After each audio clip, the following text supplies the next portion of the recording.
ఎవరు రాయగలరు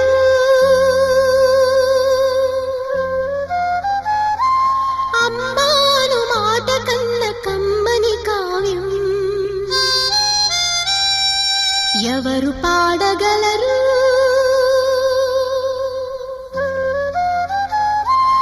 అమ్మ అనురాగం కన్న తీయ